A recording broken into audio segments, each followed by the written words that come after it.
Hello and welcome to Everybody Pulls the Tarp. I'm your host, Andrew Moses, and with me today I have a very special guest, Cal Fussman. Welcome to the show, Cal Fussman. Thank you. Happy to be here.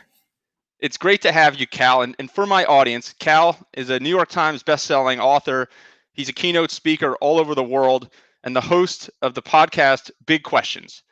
Cal has had the privilege for more than 4 decades now to ask many of the most influential people, leaders, and personalities in the world big questions. And we're going to dig into all the things that Cal has learned across that journey so far here on Everybody Pulls the Tarp. Cal, it's such a great pleasure to have you. I'm ready to go. Cal, so where I want to start is going way back in your life. Was there a moment when you said, I'm going to be a guy who makes a living asking influential people big questions? Absolutely. I can take it back to a single day, November in 1963. I was in my second grade class, youngest kid in the class, shortest guy in the class. And it's the afternoon. All of a sudden, the teacher, Miss Jaffe, kind of leaves the room. And she comes back a minute later.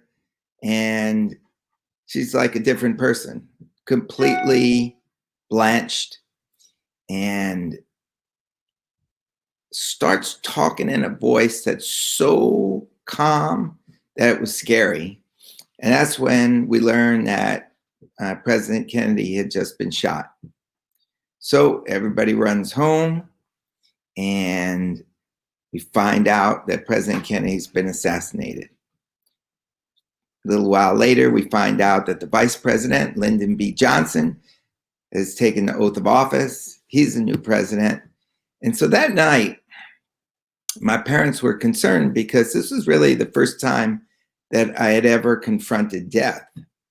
And they didn't know how I would sleep, how I would take it. So they called me over to the kitchen table and they said, Cal, this is a terrible thing that's happened today. But we want you to know this has happened before in our nation's history. And the country has a plan to get through it. That's why Lyndon B. Johnson is the new president. And tomorrow morning, when I'm just sorry to stop the story, I just want to hit my no disturb on the computer. That's good. So they said, well, we just want you to know tomorrow morning when you wake up, you're going to have breakfast just like you did last Saturday. You're going to go out and play just like you did last Saturday. And things are going to slowly return to normal. So we just want you to get a good night's sleep and realize that everything's going to be okay. They go off to talk to my brother. I'm sitting at the kitchen table, and I'll show you how young and naive I was. I'm thinking, Lyndon B. Johnson, that guy had to know he was going to be president. Now, I thought that because the only people I ever heard become presidents had middle initials. So I thought if you had a middle initial, you were going to be president, and you knew this from the time you were a little kid. So I'm thinking, all right, this guy knew he was going to be president. Is he happy that he's finally president? Or is he sad that he's the president? Because only reason he's the president is because John F. Kennedy was assassinated. And then I thought, what if he's scared to be the president because they might want to kill him too? So I couldn't get a grip out of what was going on in Lyndon B. Johnson's mind. And so I picked up a piece of paper and a pen and just started writing. Dear President Johnson, how does it feel? You happy? You sad? You scared? Went through a few more possibilities, and then I wished him luck. And we had just learned how to address an envelope in school. So I knew where the envelopes were. And I tucked this letter inside the envelope, wrote on it, President Lyndon B. Johnson, the White House, put my return address in the top left-hand corner, licked the stamp, put it in the top right-hand corner, as I used to do the stamps. And next day, I didn't even tell anybody about this. I just put it in my pocket and I went outside and dropped it in the mailbox. Well, there was a lot of commotion following John F. Kennedy's assassination. The suspect in the killing was shot soon thereafter in jail, or as he was being led in a hallway. And it was just chaotic. And over time, I kind of forgot about the letter that I sent to the president. And it wasn't until about 5 months later when my mom came racing up the steps to our apartment holding an envelope in her right hand. It was from the White House and it was addressed to me. And we opened it up and it was the president's response to my questions. And the cool thing about it was he didn't respond like I was a second grader. He was very respectful.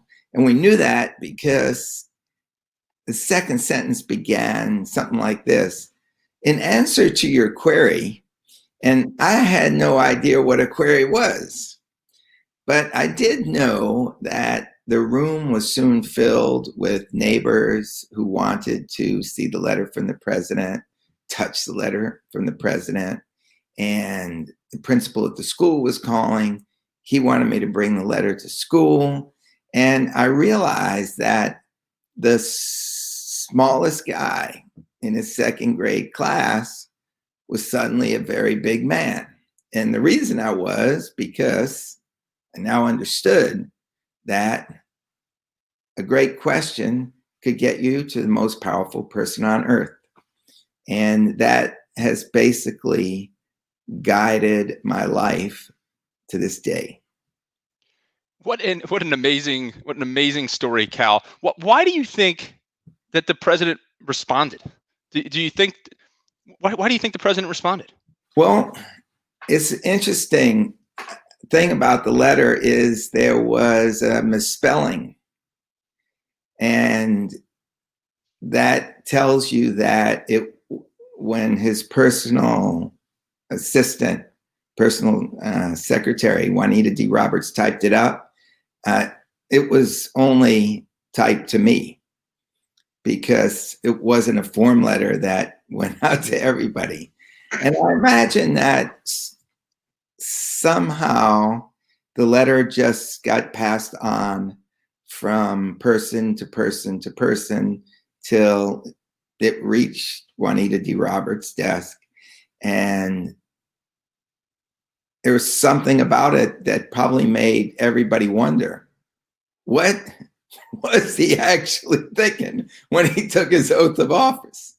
And I got back a kind of a political answer, which actually taught me the most important lesson of all. And that is that the follow-up questions are more important than the first question. What a great point. So you made a living now for 4 decades, more than 4 decades, asking these big questions. You've traveled the world. You've interviewed many of the most influential people in history. Have you been able to identify a pattern of behavior or a pattern of certain traits that make a good leader maybe a great leader, or a good team a great team?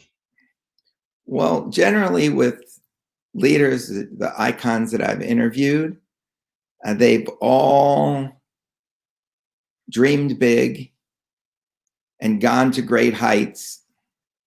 And then, for the most part, they fell. And then they got up and went to higher heights. So this show is called Everybody Pulls the Tarp, and you and I have talked about this.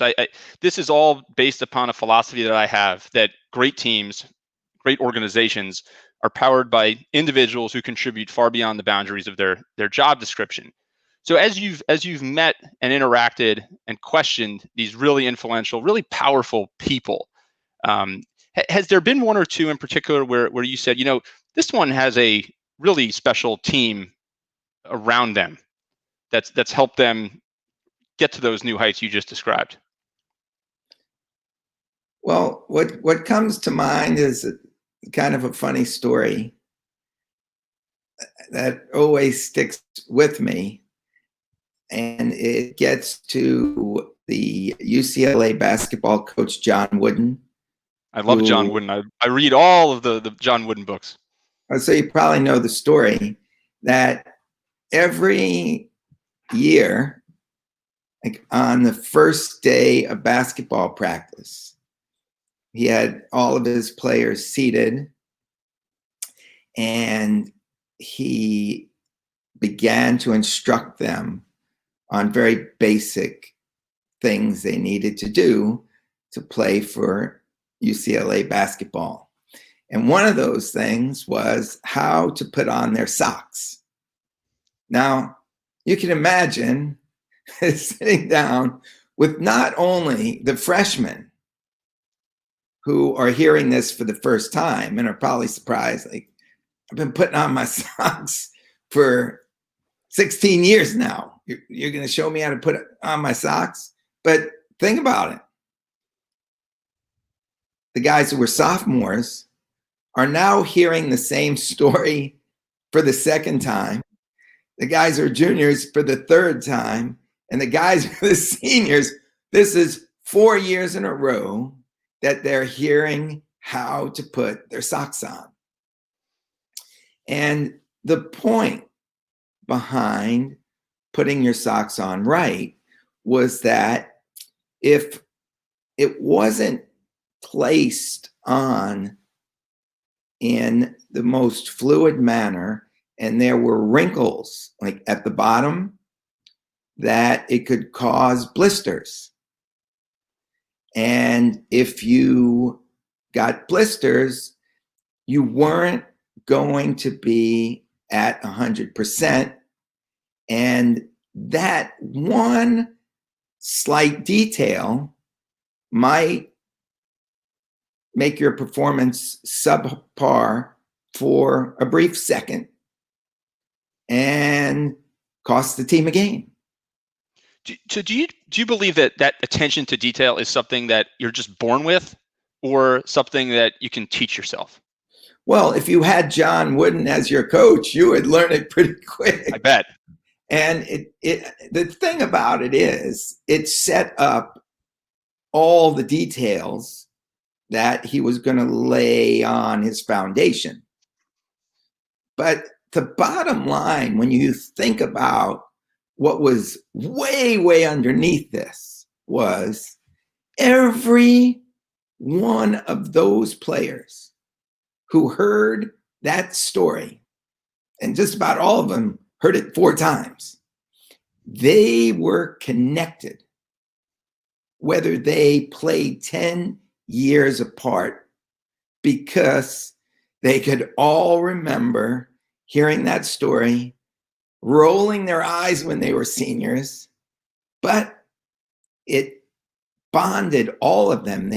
When any of the two of them could meet for the first time, they could tell that story and know that they were part of the same team.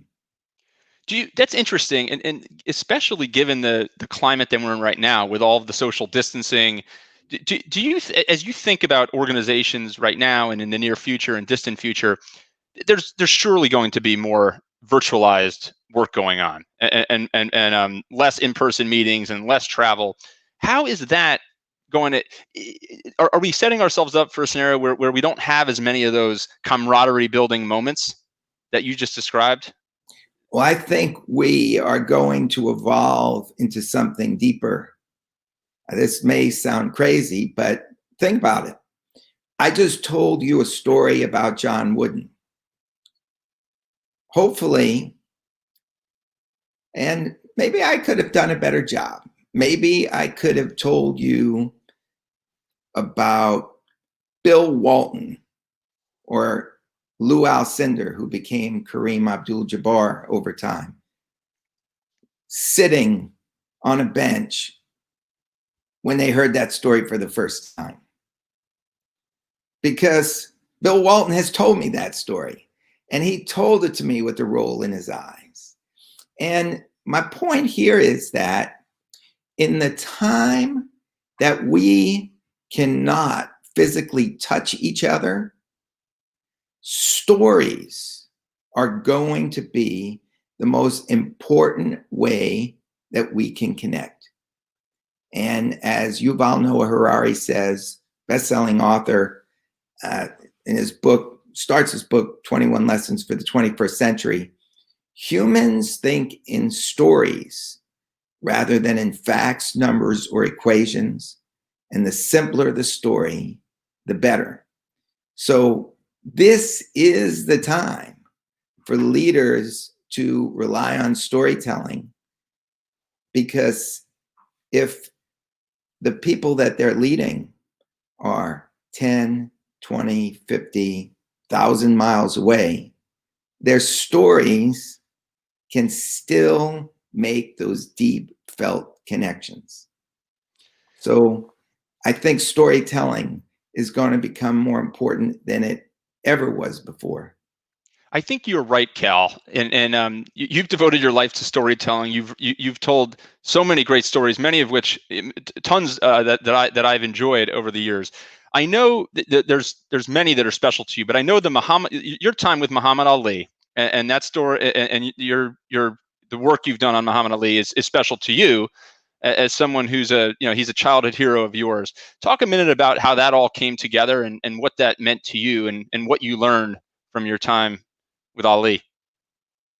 Well, and just by the length of the podcast and the full length of that story is doesn't overlap, so won't be able to tell the whole thing. But bottom line is that when I went to meet him and I spent a week with him, this was 2003. He had Parkinson's disease, wasn't really speaking above a whisper. And I had to figure out a way to get the answer to the question of what was still in the well.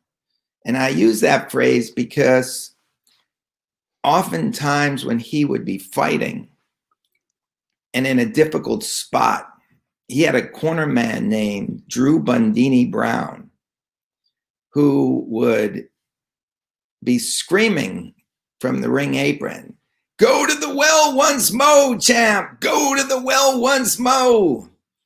And always Ali reached deep inside the well to pull out whatever was at his essence that could take him as high up as it possibly could. And so here I am with one of the world's great communicators who basically was having his voice taken away.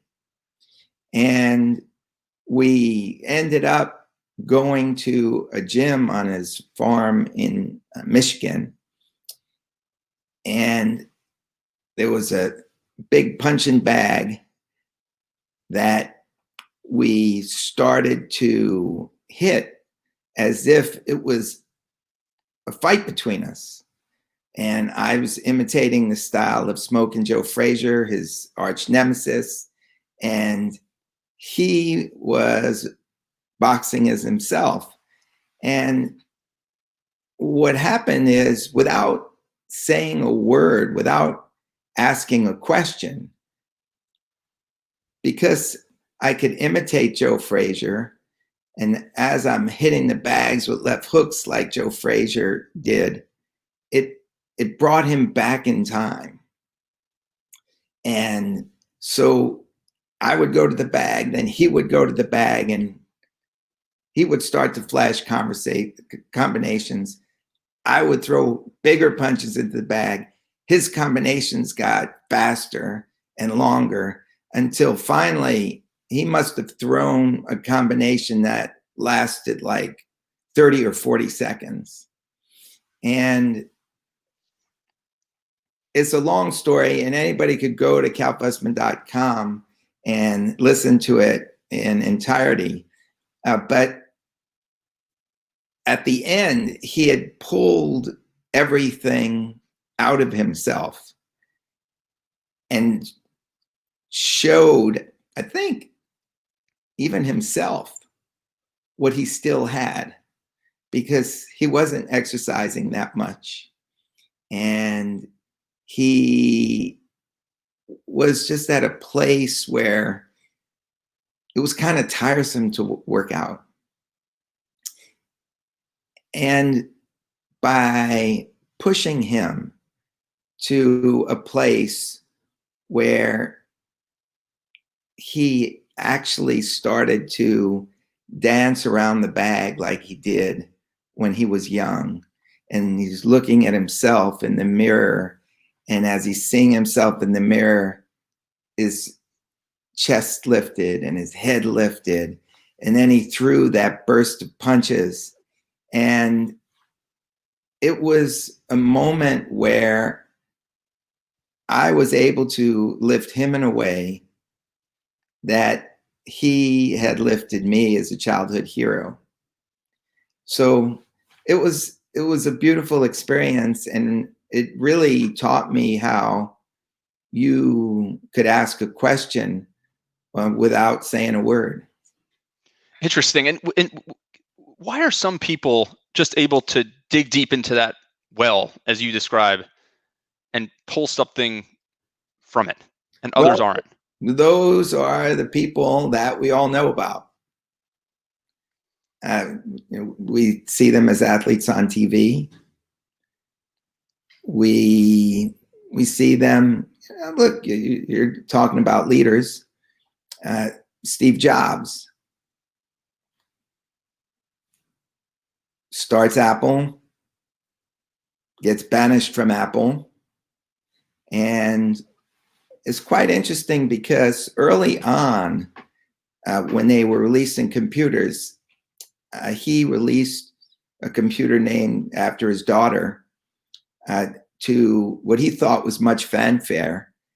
They took out like a advertising section in the New York Times that was pages and pages of geek talk about how grand this computer was going to be. And it kind of flopped. And ultimately, he was pushed out of the company. And what he did was his next step, his pivot, was to Pixar. And there he learned about storytelling. And once he learned about storytelling, he came back to Apple.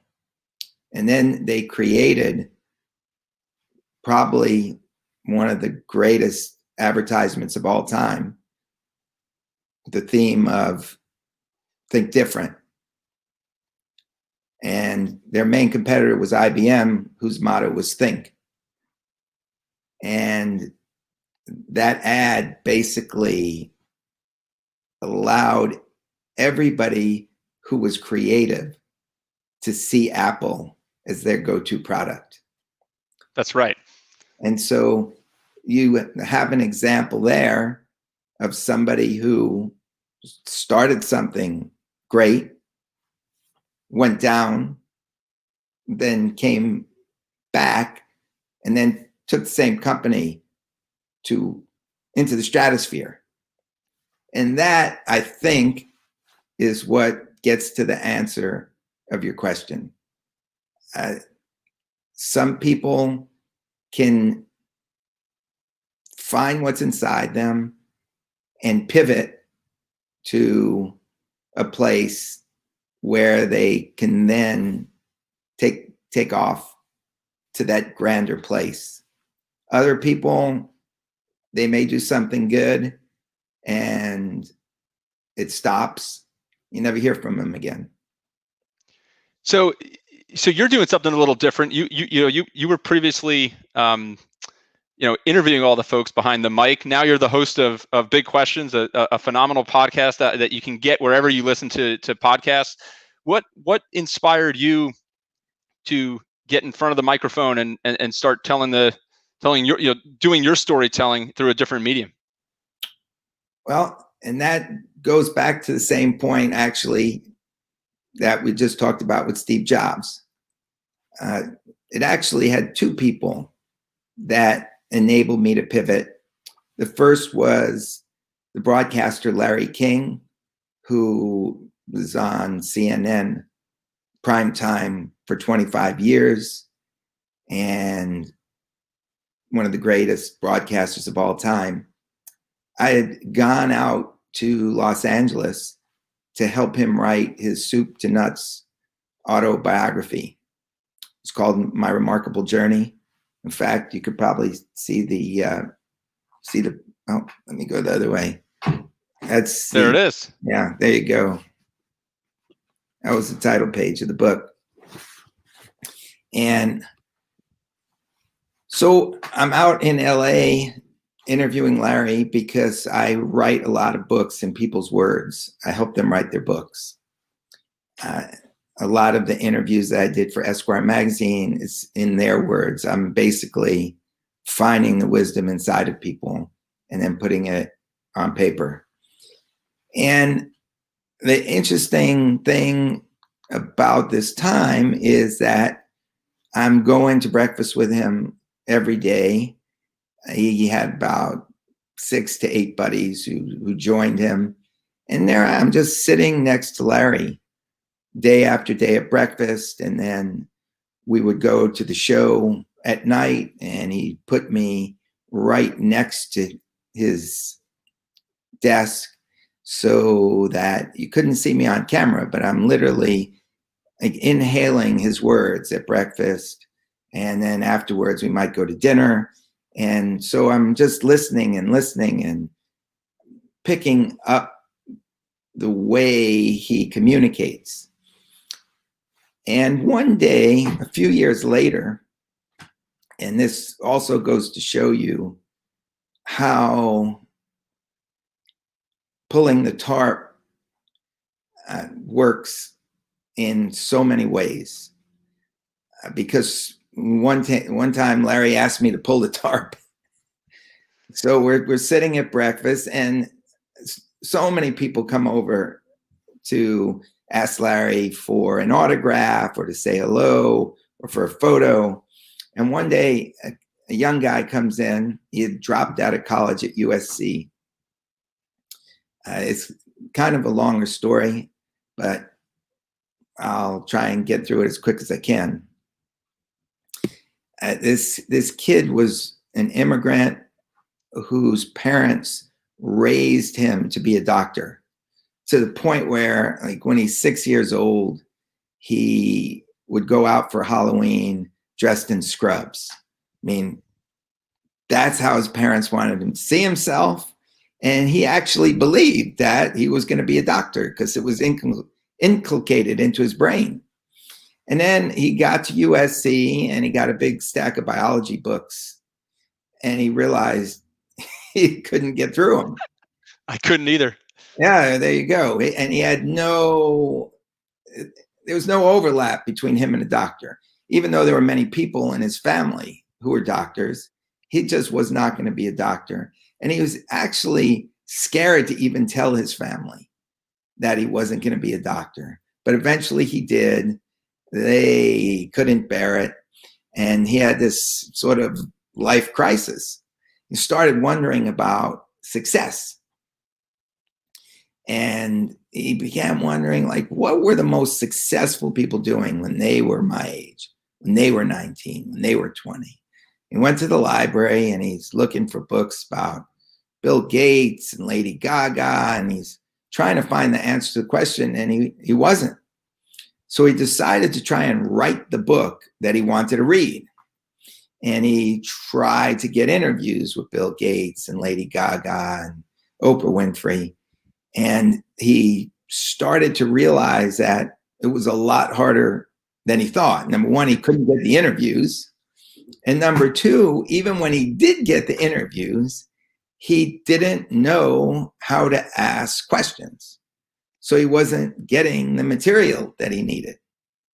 And so he reached out to Larry King to see if he could get some advice on asking questions. And this is the pull the tarp moment. He comes to the breakfast table and Larry asks him, well, what are you doing? He said, well, I'm writing a book.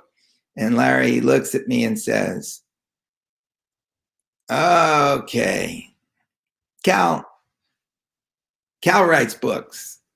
Cal asks great questions. Cal, can you give him 5 minutes? And, the idea was just talk to him for a few minutes, give him some nuggets of advice, and then come back and finish breakfast.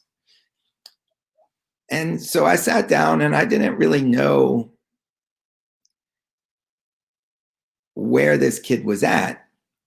And I asked him, are heroes dead? And he said, oh, no. And the reason I asked him the question was because Muhammad Ali was, I think, had just passed. Nelson Mandela had just passed. And I didn't really see these people in the world coming up anymore. And he said, oh, no, heroes are still alive? I said, well, who's your heroes? And he said, Tim Ferriss. And I said, Tim Ferriss? Who is Tim Ferriss? I never heard of Tim Ferriss. How could he be a hero if I never heard of him? You got to know who a hero is in order for him to be a hero or her to be a hero. Yeah. And he said, oh, no, you have to understand. Tim Ferriss has a podcast that millions of people are listening to. And he's written this book, The 4-Hour Workweek. And so I got very curious about Tim Ferriss. And at the end of our conversation, we agreed to meet again. And we started to have some long conversations. And I started to help him with his book. And the book is now out. It's a bestseller. It's called The Third Door. And I mentored him through it over 5 years of sessions, 3 nights a week, because he had to learn how to interview, how to write. And the interesting thing about it was that I wasn't realizing was that he was mentoring me, because he was looking at me saying, I don't get this, Cal. You've spent time with presidents and Mikhail Gorbachev and Jeff Bezos and Richard Branson. And yet, nobody in my generation, unless they read Esquire, which not that many of them do, nobody knows who you are. You don't even exist. He said, you're not on Wikipedia. You're not on Facebook. You're not on Twitter. And I said, what do you mean I don't exist? I'm doing fine. And he's explained the importance of being attached to social media to me. This is right around the time after the Great Recession. And we became very close. And he introduced me to other mentors. One of those other mentors is a guy named Elliot Bisnow, who had a company called Summit that brought in entrepreneurs from around the world. And Elliot asked if I would speak at one of his conferences. It was on a cruise ship, 4,000 entrepreneurs. And I'd never spoken before, but I got up to speak. And at the end of the talk, an hour later, I got a standing ovation. And there's a long line of people to meet me. And one of them said, how long have you been speaking? And I said, about an hour and a half. And he said, well, let me tell you something. I make a living as a speaker. And that's what you should be doing. So because Larry asked me to pull the tarp, and because I was open to pulling the tarp and helping this young guy, actually, the tarp was pulled for me. What a great message, right? You know, that when you build a connection with someone at that level, how it really works both ways. Here he thinks he's going to learn from you, and you've grown through learning from him. It's an amazing story. Cal, I want to be sensitive to your time. I could ask you questions for the next 20 hours, but this has been so much fun, a great thrill for me as someone who really enjoys your work. Again, you know, I encourage everyone listening to check out Big Questions, available, you know, anywhere where you listen to your podcasts. And Cal, it's been, like I said, a great pleasure to have you on. Keep asking those great questions, and we'll all keep learning. Thank you so much. And I apologize. I didn't have the time to tell the full Ali story, but anybody can go to calfussman.com and find the video, and you'll get it in all its glory. We'll make sure everybody gets it. Cal, thank you so much. All right. Thank you, Andrew, and keep it up. You have a very fluid way about you, and I can see a big future for you. Thank you, Cal. All right. Cheers. Cheers.